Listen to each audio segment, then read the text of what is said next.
2 দশকের বেশি সময় ধরে ক্ষমতায় রয়েছেন তুরস্কের প্রেসিডেন্ট রিসেপ তাইপ এরদোয়ান। ক্ষমতার চেয়ার আগলে রাখার জন্য কখনো হয়েছেন প্রধানমন্ত্রী, আবার কখনো হয়েছেন প্রেসিডেন্ট। কিন্তু এই সময়ে নানা চড়াই উতরাই পেরিয়ে ক্ষমতায় টিকে গেলেও এবছরের শুরুটা মোটেও সুখকর হয়নি তার। দ্রব্যমূল্য বৃদ্ধির কারণে মানুষজন তেতে ছিল, আবার এরদোয়ানের দলও জনপ্রিয়তা হারাচ্ছিল। তাই বছরের শুরুতেই পড়েন রাজনৈতিক চ্যালেঞ্জের মুখে। এরদোয়ান নিজের রাজনৈতিক ক্যারিয়ারের সবচেয়ে টালমাটাল সময় পার করেছেন 2016 সালে। তখন সেনাবাহিনীর একটি অংশ তার বিরুদ্ধে বিদ্রোহ ঘোষণা করে।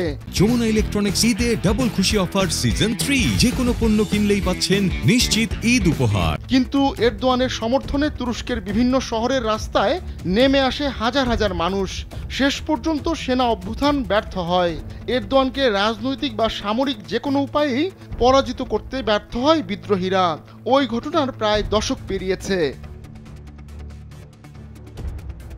এখন তুরস্কের চিত্র পুরোপুরি ভিন্ন। আগের সেই জৌলস নেই এরদোয়ানের। বিভিন্ন ভুল সিদ্ধান্তের কারণে তুরস্কের অর্থনীতিও নিম্নমুখী। দিন দিন বাড়ছে জিনিসপত্রের দাম। সুযোগ বুঝে বিরোধীরাও একজোট হতে শুরু করে। তাদের ইমাম হয়ে ওঠেন ইস্তাম্বুলের মেয়র এক্রেম ইমামোগলু। আগামী নির্বাচনে এরদোয়ানের বিরুদ্ধে দাঁড়ানোর ঘোষণাও দেন তিনি। এরপরই ইমামোগলুকে গ্রেপ্তার করে তুরস্কের পুলিশ। তার বিরুদ্ধে দুর্নীতি এবং সন্ত্রাসবাদের অভিযোগও আনা হয়। কিন্তু ইমামোগলুকে গ্রেপ্তারের পর ফুঁসে ওঠে তুর্কিবাসী। অভিযোগ রয়েছে এরদোয়ান তার পথের কাঁটাকে সরিয়ে দিতেই এমন সিদ্ধান্ত নিয়েছেন। যদিও বিশ্লেষকরা বলছেন এর পেছনে আরও খেলা রয়েছে। তুরস্ক কি আদৌ গণতান্ত্রিক রাষ্ট্র হিসেবে টিকে থাকতে পারবে কিনা সেটা নিয়েও উঠছে প্রশ্ন। কারণ রাষ্ট্রীয় ক্ষমতা ব্যবহার করে নির্বাচনে প্রতিযোগিতার পথ বন্ধ করে দেওয়ার অর্থ হচ্ছে দেশকে পুরোপুরি স্বৈরাচারী শাসনের দিকে এগিয়ে নেওয়া। 2003 সাল থেকে নিজেকে তুরস্কের রাজনীতিতে অনেকটা অপ্রতিরোধ্য করে রেখেছিলেন এরদোয়ান। প্রথমে প্রধানমন্ত্রী, পরে 2014 সাল থেকে প্রেসিডেন্ট হিসেবে। এ সময় তুরস্কের অর্থনীতি রাতারাতি বদলে দেন এরদোয়ান।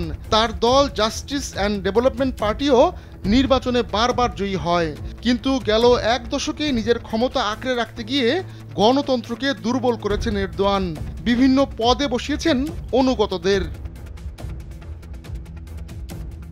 তুরস্কে যা ঘটছে তা নিয়ে যুক্তরাষ্ট্রের আগ্রহ না থাকলেও উদ্বেগ রয়েছে ইউরোপের। বিশেষ করে রাশিয়া ইউক্রেন যুদ্ধে তুরস্ক গুরুত্বপূর্ণ একটি প্লেয়ার। আবার সিরিয়ায়ও কলকাঠি নাড়ছে তুরস্ক। তাই বিরোধীদের এই বিক্ষোভকে নাটক বলে উড়িয়ে দিলেও বৈশ্বিক প্রতিরোধের মুখে পড়েননি এরদোয়ান। 2028 সালে এরদোয়ানের বর্তমান মেয়াদ শেষ হবে, কিন্তু ক্ষমতায় টিকে থাকতে আগাম নির্বাচন দিতে পারেন এরদোয়ান। সেক্ষেত্রে সংবিধানের ফাঁকফোকর এড়িয়ে তৃতীয়বারের মতো প্রতিদ্বন্দ্বিতা করতে পারবেন তিনি। আহমদুল্লাহ শিকদার, কালবেলা।